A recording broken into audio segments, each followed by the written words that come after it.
Hey guys, good morning, welcome back to my channel. और आज आप लोगों के साथ शेयर करने जा रही गोल्डी TRE 3.0 की फिर से अपने लिए एक स्ट्रेटजी जो आप लोगों के साथ बताएगी कि उसने कैसे क्या पढ़ाई की थी, कौन सा सब्जेक्ट के लिए क्या था।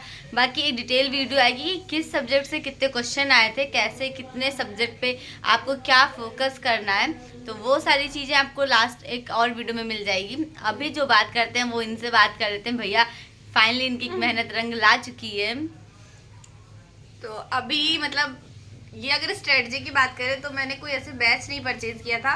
और ये जो कोई भी भी पढ़ाई थी हाँ। वो मेरी फ्री में थी। मतलब यूट्यूब पे बहुत सारे चैनल थे, मैंने देखा बहुत सारे टीचर्स बहुत मेहनत से पढ़ा रहे थे, फुल डेडिकेशन के साथ। सिर्फ पढ़ा ही नहीं रहे थे, रिवीजन भी करा रहे थे, प्रैक्टिस भी करा रहे थे। तो मैंने उसका फायदा लिया।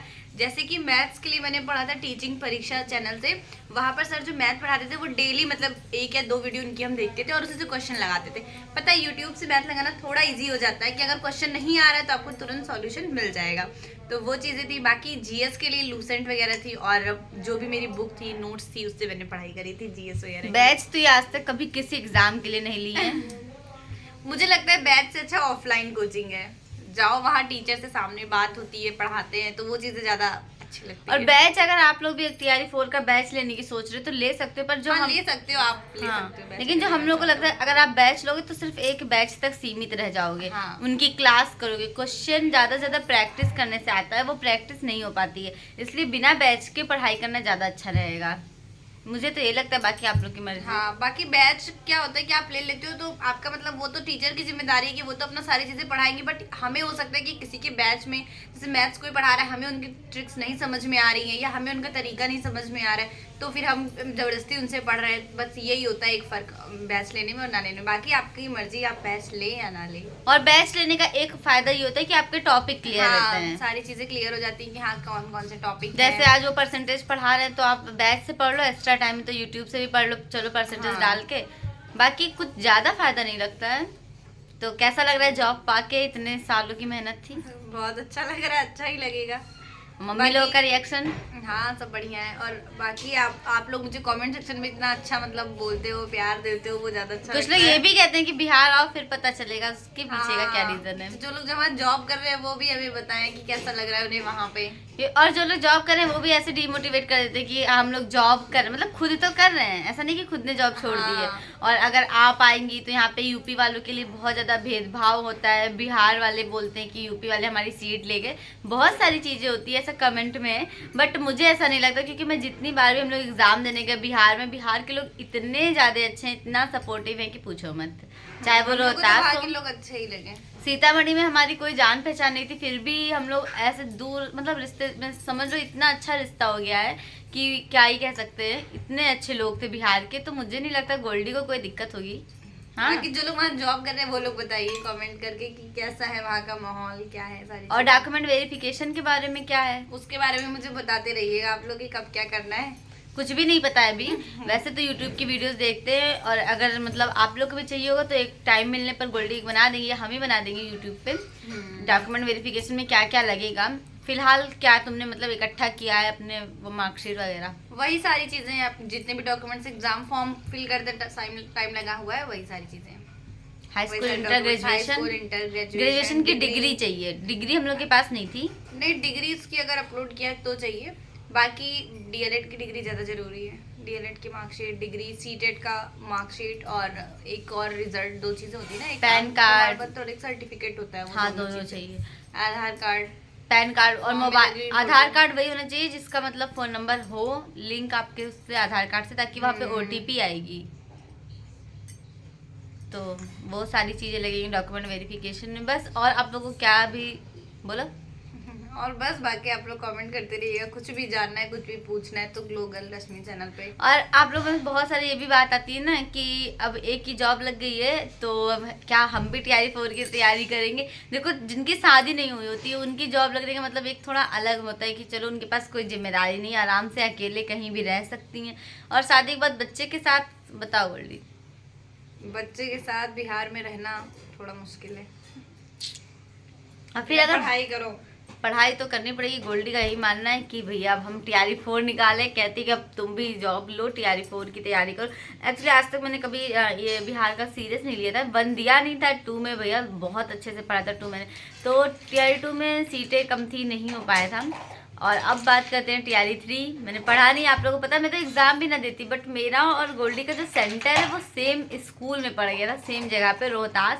जो लोग बिहार में हमसे मिले होंगे उनको पता है ये चीज़, या फिर मैंने पुरानी वीडियो भी ये चीज़ें शेयर की थी कि हम लोग का सेम सेंटर था। तो या तो भाई दिलाने जाता या फिर हम दिलाने जाते, तो हमीद ने सोचा चलो मेरा सेंटर पड़ा, एग्ज़ाम दे के ही आते हैं। तो मेरे देखो TRE 2 में पढ़ के भी उतने नंबर आए, TRE 3 में बिना पढ़े भी उतने नंबर आए, बट TRE 4 के लिए अब सोच रहे हैं प्रिपरेशन करना स्टार्ट कर देते। तो क्योंकि अभी मैं यहीं पे हूँ और हमारे यहाँ इनका ट्रांसफ़र हो चुका था, क्वार्टर वगैरह शिफ्टिंग में टाइम लगेगा और ठंडी का टाइम है, तो वही सोच रहे हैं कि अब ये होता है ना कि चलो देखा जाएगा वहाँ का जो हो रहा है। ठंड में बिटिया ज़्यादा ज़रूरी है श्रीजा के लिए, तो यहीं पे अभी हम लोग हैं। और ज़्यादा से ज़्यादा मेन फोकस मेरा रहेगा कि श्रीजा की तबीयत ना ख़राब हो, क्योंकि हमारे घर में ठंड में बहुत ज़्यादा दिक्कत होती है। यहाँ पे धूप नहीं आती है, छत पे जाना पड़ता है धूप के लिए, तो ये सारी चीज़ें रहती हैं। बट अभी मैं कह सकते हो कब तक के लिए यहाँ पे मैं काफ़ी टाइम यहाँ पे रहूँगी, तो उतने में दिसंबर लास्ट तक का आपका नोटिफिकेशन आ जाएगा देखने को। गोल्डी लोग की ज्वाइनिंग ये नवंबर ख़त्म हो रहा है और दिसंबर में ये लोग ज्वाइनिंग करा के मामला क्लियर कर देंगे TRE 3 का। TRE 4 बहुत लोग डाउट में होते हैं कि TRE 4 आएगा या नहीं आएगा, तो TRE 4 आएगा बिकॉज इलेक्शन होने वाला है और उन्होंने खुद कहा 1,38,000 बम्पर वैकेंसी है, एक तरफ से समझ सकते हो। 1,38,000 TRE 1 की वैकेंसी कितनी थी, उसमें भी 1 लाख के आसपास ही थी, और TRE 2 में कम थी, TRE 3 में भी ठीक ठाक थी। और अब देखो इसमें प्राइमरी की सीट कितनी आती है। मेरा मेन फोकस तो PRT ही रहेगा, जूनियर मुझसे होगा नहीं, और मैं जूनियर सीटेट का क्वालिफाई हूँ, तभी मैंने TRE 2 दिया था। और TRE 3 में जूनियर का इसलिए नहीं दिया था क्योंकि 1 महीने का ही टाइम था, तुरंत TRE 3 आ गया था, तो मैंने सोचा तैयारी है नहीं, फिर क्या फॉर्म भर के पैसे वेस्ट करूं। बट TRE 4 में मैं जूनियर का नहीं दे रही हूँ, सिर्फ और सिर्फ PRT की तैयारी करेंगे। टॉपिक वाइज कैसे कौन से टीचर से पढ़ना है, क्या करना है, ये सारी चीज़ें आप लोगों को पता चलेगी। बिकॉज यूपी में वैकेंसी आने की कोई उम्मीद नहीं है, ना अभी ना 2027 तक। जो बात क्लियर है वो मैं बता दे रही हूँ, किसी को डीमोटिवेट नहीं कर रही हूँ यूपी में। बट मेरी खुद की बहुत सारी सहेलियाँ और हम लोग की ऐसी कंडीशन है कि हम लोग के ऐसे मतलब बोलती है कि मेरे हस्बैंड ने मना कर दिया कि बिहार का फॉर्म नहीं भर सकते, नहीं जा सकते हैं बिहार, बिकॉज बच्चा छोटा है, घर में कौन संभालेगा, बहुत सारी जिम्मेदारियाँ रहती हैं। लड़कियों की शादी के बाद चेंज हो जाती है। मेरे पापा खुद मुझसे गुस्साते हैं। और हाँ, आप लोग ये भी कमेंट आ रहे थे गोल्डी पे कि पहले तो आपने कहा था कि बिहार नहीं जाओगी, फिर क्यों गई।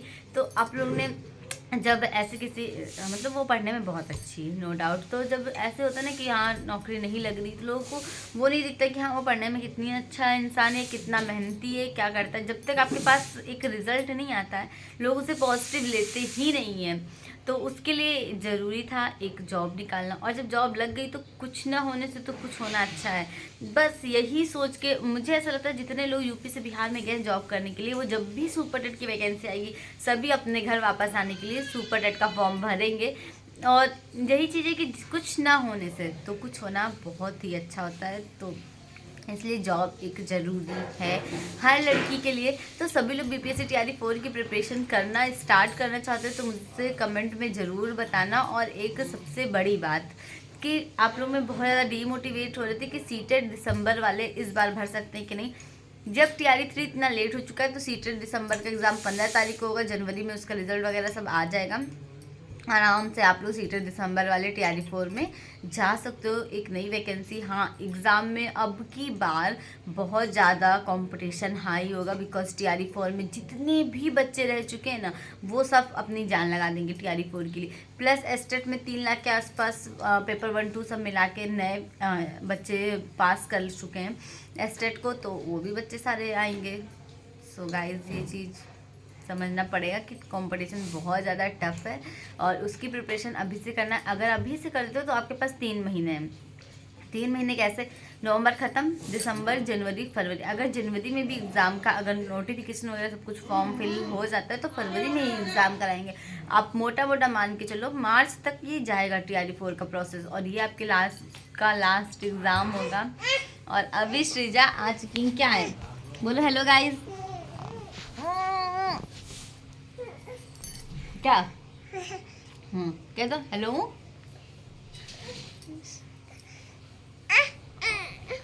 अच्छा चलो ठीक है। सो गाइस कोई भी क्वेरी होगी तो आप लोग मुझसे कमेंट में पूछिएगा, और इस वीडियो को अब यहीं पे एंड करते हैं। मिलती हूँ आपसे अगली वीडियो में, तब तक के लिए बाय गाइस। और सजाने का चैनल को सब्सक्राइब कर दीजिए, तो तुरंत जाके चैनल को सब्सक्राइब करिएगा।